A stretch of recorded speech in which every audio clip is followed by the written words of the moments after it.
Subscribe करें और bell दबाएं ताकि कोई खबर रह न जाए।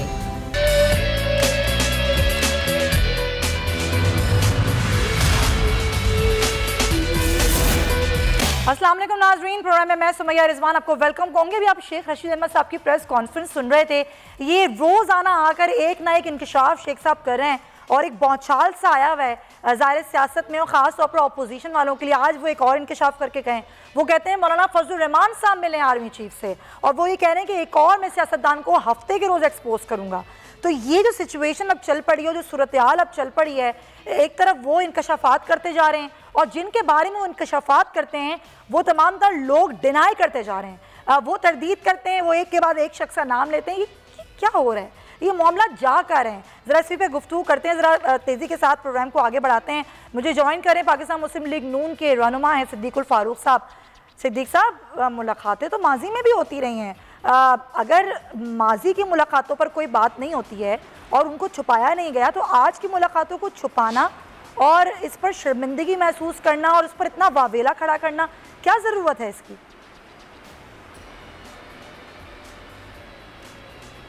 बिस्मिल्लाहिर्रहमानिर्रहीम, बहुत शुक्रिया। ये मुझे नहीं मालूम हो सका कि शेख रशीद आर्मी चीफ के तर्जुमान की हैसियत से बात कर रहे हैं या ISPR का कोई नया DG लगा दिया है शेख रशीद को, ये मुझे समझ नहीं आई। क्या DG ISPR काफ़ी नहीं है आर्मी चीफ के बात बताने के लिए? ये जिस बंदे से जो नवाज़ शरीफ के कदमों में बैठने वाला, नवाज़ शरीफ को लाल हवेली दावत दे के कहने लगा कि आपका चेहरा तो सेब की तरह, कोयलों की तरह पाख रहा है, उस लफ्ज़ इस्तेमाल किया, पाख रहा है यानी दहक रहा है, और उसके पाँव में बैठने वाला ये बड़ी बातें करता है।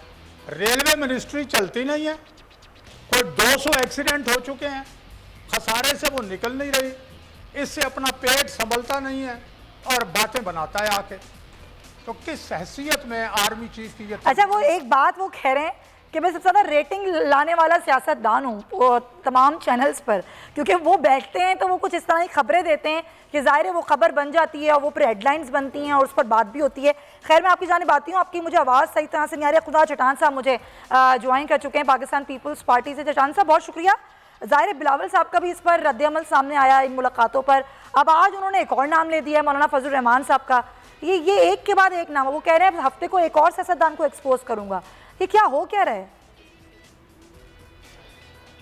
बिस्मिल्लाहिर्रहमानिर्रहीम। देखिए जी, आप खुद सहाफ़ी है और आप जानती हैं कि खबर के साथ एक होता है सोर्सेस। पहले तो शेख रशीद साहब बताए कि इसका जो खबर है इसका सोर्सेस क्या है, क्या जो लोग मिले हैं उन्होंने उसको बताया है, आर्मी चीफ ने उसको बताया, DGSP। चटान साहब, जब सहाफ़ी अपनी सोर्स नहीं बताता तो शेख साहब कैसे बताएंगे? जब सोर्स नहीं हो तो इसको मीडिया में किस तरह का खबर कहते हैं? वो आप इस तरह तो मैं भी आप शेख रशीद पे कोई भी इल्जाम लगा सकता हूँ। अगर मैं सोर्स नहीं बताऊंगा, अगर मेरे पास किसी चीज का कोई सबूत नहीं होगा तो इल्जाम लगाना तो फिर मीडिया पे बहुत आसान हो जाता है। आप किसी के बारे में कुछ भी कह सकते हैं, मैं अभी शेख रशीद के बारे में कुछ भी कह सकता हूँ, लेकिन ये है कि शेख रशीद का जो तज्जिया उन्होंने किया, लेकिन जो शेख साहब ने इससे पहले बात की थी वो तो ठीक साबित हो गई। मैंने अभी तक शेख रशीद की कोई ऐसी सिवाय इन बातों की कि वो कहते हैं कि नेब वाले उसको गिरफ्तार करेंगे, उसको गिरफ्तार करेंगे, उसको जेल भेजेंगे, उसको जेल भेजेंगे। नहीं चटान साहब, मुलाकातों की बात हो रही है ना। अभी जो इससे पहले जो मुलाकात का जिक्र उन्होंने किया वो तो कल खुद तस्दीक कर दी DG ISPR ने। जो मुलाकात थी, पहले वाली मुलाकात जो सब लोग इसमें मिले थे, वो तो हर एक को पता था, हर सहाबी को पता था, हर सियासी वर्कर को पता था। लेकिन जब कहा जाता है कि भाई इस चीज को राज में रखा जाए, नहीं चटान साहब, उस मुलाकात का सहाफियों को नहीं पता था, सहाफियों को नहीं पता था, वो बात तो कल डिस्क्लोज हुई है। जो बात अभी खुदा चटान साहब ने की मुलाकातों के हवाले से, जो पिंडोरा बॉक्स खुला है शेख रशीद साहब ने खोला है, लेकिन जो इसमें हलचल पैदा हुई सिद्दीक साहब, वो मरियम साहिबा के बयान के बाद हुई, जो उन्होंने कल बोला कि किसी नुमाइंदे ने नवाज शरीफ की मुलाकात नहीं की। लेकिन फिर रात को कहानी उलट गई और फिर खुद ही ज़ाहिर है इस बात की तस्दीक भी हो गई कि जी मुलाकात भी हुई है और कई बार हुई है, 2 बार हुई है। तो ये डिनाई करना और फिर बाद में इकरार कर लेना, आपको नहीं लगता कि इन चीज़ों को इतना मैस नहीं करना चाहिए?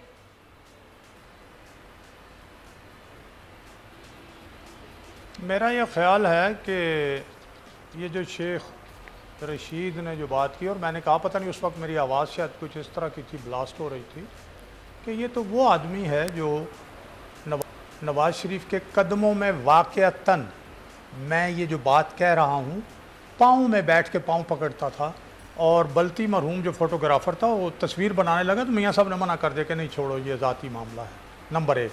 नंबर 2, ये मैंने जैसे अर्ज़ किया कि ये क्या कोई सिविलियन तर्जुमान भी रख लिया है हमारे चीफ ऑफ आर्मी स्टाफ ने, कि ये पहले बोलता है फिर ISPR साहब जो हैं वो बोलते हैं। 2, तीसरी बात तो शेख रशीद की सारी बातों से तो ये साबित हो रहा है कि कमर जावेद बाजवा साहब जिनकी हम इज़्ज़त करते हैं, उन्होंने कहा भाई हम सियासत नहीं करते, ये तो ये बता रहा है कि वो सियासत कर रहे हैं।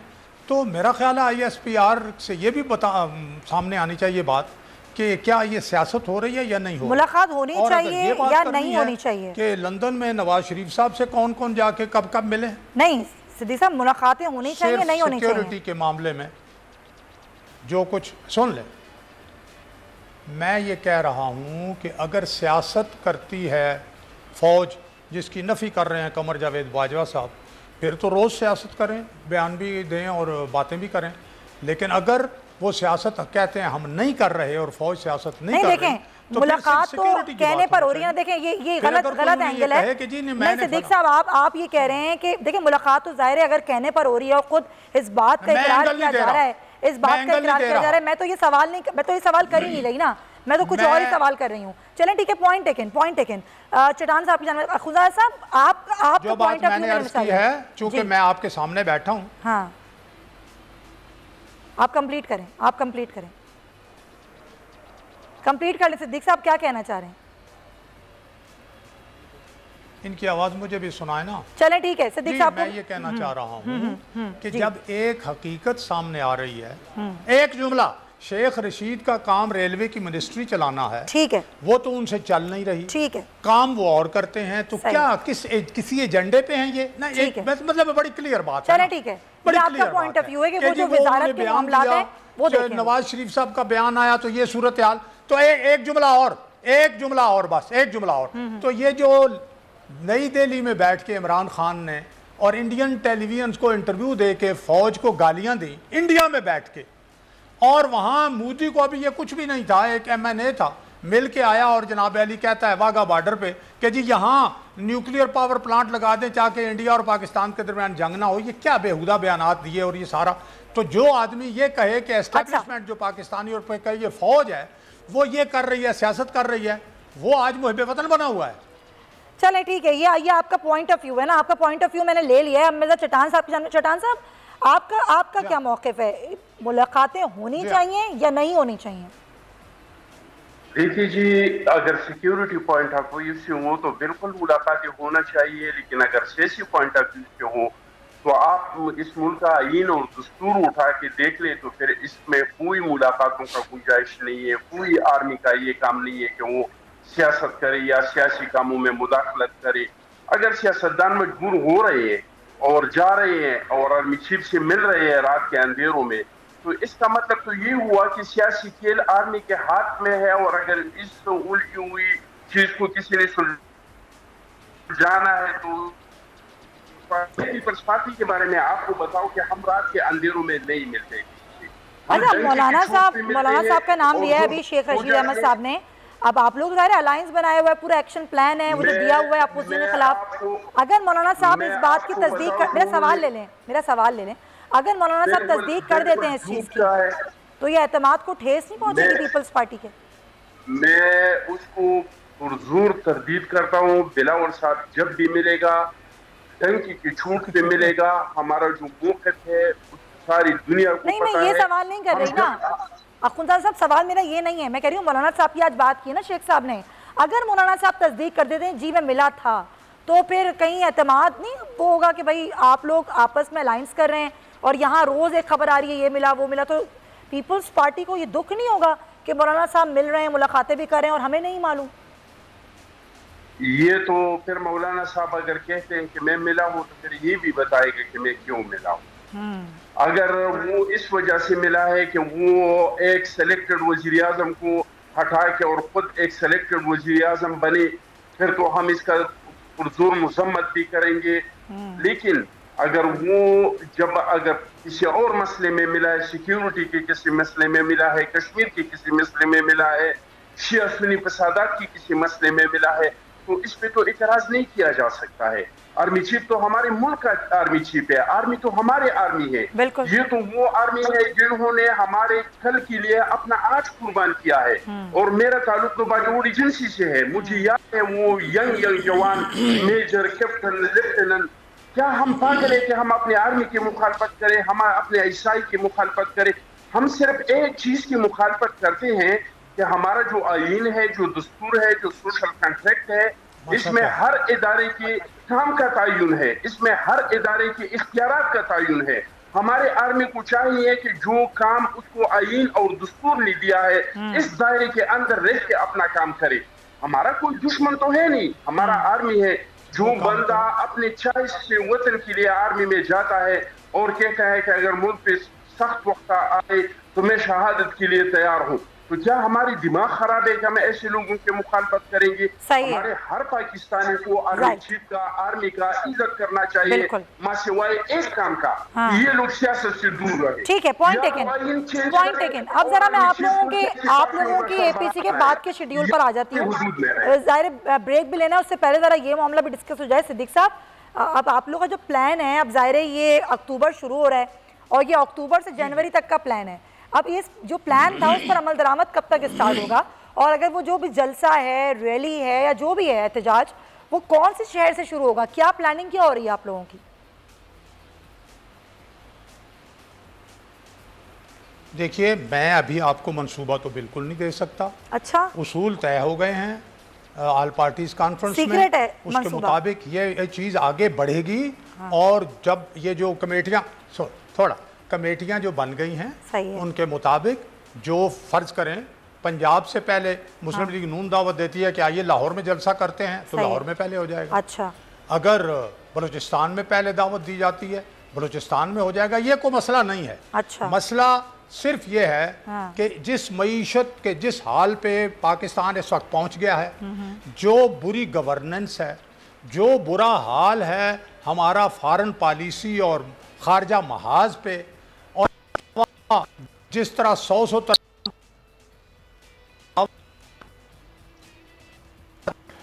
महंगाई बढ़ रही है, मुल्क नहीं चलते, ये पाकिस्तानियों को पाकिस्तान के मुस्तकबिल से मायूस करने वाली बात है। और इससे ज़्यादा ख़तरनाक बात और कोई नहीं है।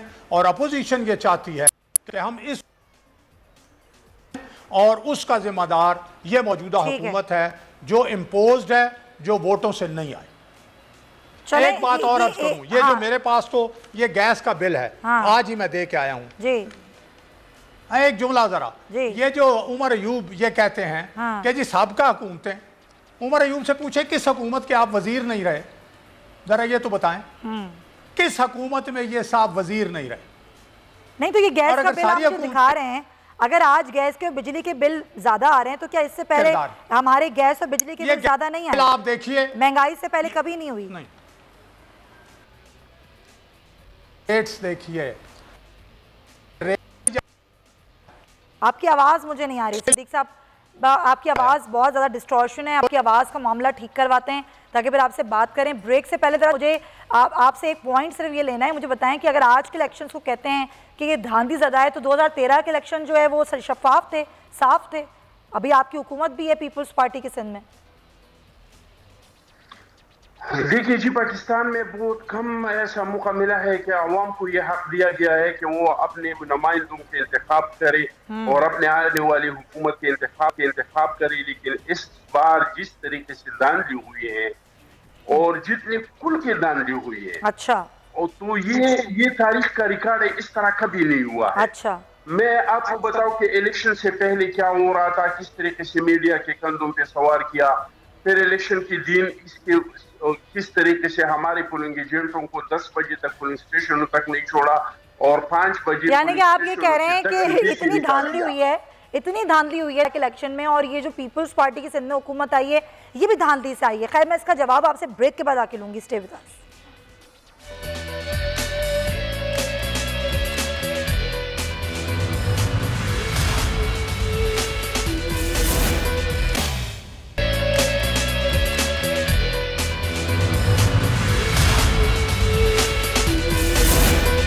Welcome back to the show. हम बात करें एपीसी के बाद क्या अब अपोजिशन करने जा रही है। जाहिर है उससे पहले एक बौछाल है, उस बौछाली कैफियत से निकलने के बाद क्या फैसला होगा। खैर अभी मैं कुछ और सवाल छोड़ के गई थी चट्टान साहब के लिए। चट्टान साहब, ये आपने कहा बड़ी धांधली हुई है, इतनी धांधली तो कभी हुई नहीं जो 2018 के इलेक्शंस में हुई है। तो ये धांधली के बाद ही जो है पीपल्स पार्टी की हुकूमत बनी है सिंध में? बिल्कुल जी, जहाँ पे वो धांधली कर सकते थे वहाँ पे धांधली हुई है। अच्छा। कराची में धांधली हुई है। अच्छा। कराची में एक पार्टी को जितवाया है। बाकी आप मुझे सिंध में बताए, पीपल्स पार्टी के अलावा मुझे आप कोई तंजीम बताए, मुझे बताए क्या पीटीआई का वहाँ पे कोई वजूद है, मुस्लिम लीग नून का वहाँ पे कोई वजूद है, वो जो मुख्तलिफ पार्टियाँ इकट्ठी हुई है वो तो हर बार चाहे बल्दियाती इलेक्शन हो, चाहे डिक्टेटर का दौर हो, चाहे हमारे साथ धांधली हो जाती है, जीडीए हार जाती है पीपल्स पार्टी से। मैं तो ये सवाल ही नहीं कर रही ना, मैं तो धांधली का सवाल कर रही हूँ। आप कह रहे हैं वहाँ धांधली हुई है कराची में, सिंध में धांधली नहीं हुई। मैं आपसे कह रहा हूँ ना सिंध में और पार्टियां नहीं थी। आप 100% लोग एक पार्टी को वोट देते हैं। हाँ। तो आप मुझे बताइए इसमें आप कैसे धांधली करेंगे? कराची में वो कर सकते थे, कराची में उन्होंने खुल के धांधली की है। अच्छा। आप क्या समझते हैं कि पीटीआई का जो 14 MNAs है कराची से और ये 24 की MPs है, तो क्या ये जीत के आए? तो 2013 में भी यही हुआ था, 2013 में भी यही हुआ था, ऐसे कराची में धांधली हुई थी। बिल्कुल, हर बार कराची में ये लोग सिर्फ कराची में और शहरों में हमारे साथ धांधली कर सकते और वहाँ पे हो जाती है। अच्छा, सिंध में तो आप मुझे बताइए कोई सियासी तंजीम मुझे बताए ना, किसी सियासी तंजीम का आप मुझे वजूद बताए। सिंध में अगर कुछ भी नहीं है ना तो फिर उनको पता भी नहीं है सिंध वालों को कि पीपल्स पार्टी के अलावा और कौन सी जमात है वहाँ पर। उनको इतना शऊर ही नहीं है। अगर उनको वसाइल नहीं है, सहूलतें नहीं है तो और सर हमें पता है ना, हम यहाँ रहते हैं ना, उनको नहीं है शऊर। जी आपने सिंधियों को बहुत गलत बात कही। नहीं, शऊर नहीं दिया सर। अगर शऊर हो तो वो फिर किसी को जानते हो ना। आप कह रहे हैं वो तो किसी को जानते ही नहीं है। चट्टान साहब ये तो बात आपने कही है, ये बात तो आपने कही है। चट्टान साहब आपने कहा कि वो तो किसी को जानते ही नहीं है, किसी भी पार्टी को नहीं जानते, सिर्फ पीपल्स पार्टी को जानते हैं। तो फिर शऊर नहीं हुआ। मैं सियासी वर्कर हूँ, ग्रास रूट लेवल का, पाकिस्तान के एक वर्कर को मैं जानता हूँ। मैं जिस तरह अपने वर्करों को जानता हूँ, इस तरह मुस्लिम लीग की वर्करों को, इस तरह का पीटीआई की वर्करों को, इस तरह की जो कौमी पार्टियां है, जो कौम परस्त तंजीमें हैं, एक लीडर को, एक वर्कर को जानता हूँ। मैं ग्रास रूट लेवल का वर्कर हूँ। मैं कोई छतरी में आया हुआ नहीं हूँ। मैं कोई पार्टी पे सियासत नहीं कर रहा हूँ जिस तरह की शेख रशीद कह रहे हैं कि मेरा इतना रेटिंग है। आप वो किसका रेटिंग है वो हमें पता है, वरना अगर वो आपके पीछे नहीं होते तो आप जैसे बंदे को तो टीवी पे लाना, आपके बातें सुनाना, ये तो फिमरा की भी खिलाफ वर्जी है, ये तो अखलाकियात की भी खिलाफ वर्जी है, ये तो इस्लामी रवायात की भी खिलाफ वर्जी है। अच्छा, तो मतलब ये मैं ग्रास रूट लेवल का वर्कर हूँ, मैं छतरी से आया हुआ बंदा नहीं हूँ। मैं सारे वर्करों को और लीडरों को जानता हूँ। चले पॉइंट टेकन। ये सिद्दीक साहब ये क्या बात हो रही है? ये सुमैया, हाँ जी जी, आपने कहा कि बड़ा जलजला आया हुआ है। देखिए मैं बड़ा लॉजिकली आपको जवाब दूं कि ये बयानात से जो टीवी चैनल्स या अखबारात में भी ये बातें 2 दिन 4 दिन हो जाएंगी, ठीक है, लेकिन हक़ाइक़ क्या हैं बरसरे ज़मीन? जब आम आदमी जाता है तो वो बिजली का बिल देता है तो उसे पता चलता है कि ये क्या बदतबाही है। जब वो सुई गैस मैंने आपको बता रहा था 1400 से ऊपर यूनिट तक तो इन्होंने रेट पहुंचा दिया है। जब वो जाता है चीनी 110 रुपए किलो खरीदता है, आटे का उसे बहरान मिलता है, दवाइयों की 3.5 4 यानी 100 रुपए की दवाई 400 की हो गई है, वो खरीदता है। उसके बच्चे बेरोजगार हो गए हैं, रोजगार उसे मिल नहीं रहा। ये सारी, और उधर चीनी चोर ये इनके साथ बैठे हुए हैं, आटा चोर इनके साथ बैठे हुए हैं, दवाइयों के चोर इनके साथ बैठे हुए हैं। मालम जब्बा वाले चोर इनके साथ बैठे हुए हैं। मैंने परसों भी आपको वो 19 और 3 22 तस्वीरें भेजी थी इमरान खान की जो इंडिया में बातें की हैं।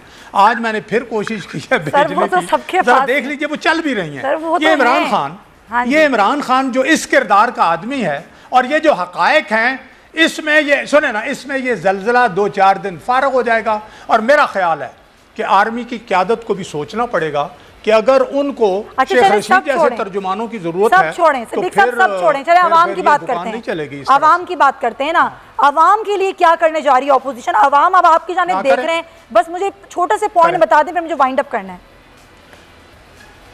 देखिए मैं जल्दी जवाब देता हूँ। देखिए अवाम इख्तियारात जिस तरह भी है इस हुकूमत के हाथ में है।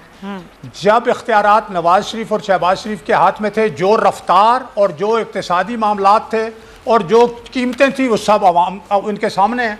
जिस तरह हम सी पैक और जिस तरह हम 55 मुल्कों के साथ जुड़ गए थे, जिस तरह हम शंघाई तंजीम के मेंबर बन गए थे, और जिस तरह फिर हम आगे प्रवास करने वाले थे, और अब जो सूरत हाल है ये आवाम के सामने। प्रोग्राम का वक्त खत्म हो गया। आई एम सॉरी, बहुत शुक्रिया आपका अख्तुज़ार चट्टान साहब, लेकिन असल मामला ये है कि क्या किया माजी में और क्या नहीं किया, लेकिन अभी क्या करने जा रहे हैं। अगर आप अपनी ज़ाती सियासत करते रहेंगे तो आवाम का कोई भला नहीं होने वाला। इसी पॉइंट के साथ प्रोग्राम का वक्त खत्म होता है। इंशाअल्लाह आपसे कल मुलाकात होगी। अल्लाह हाफ़िज़।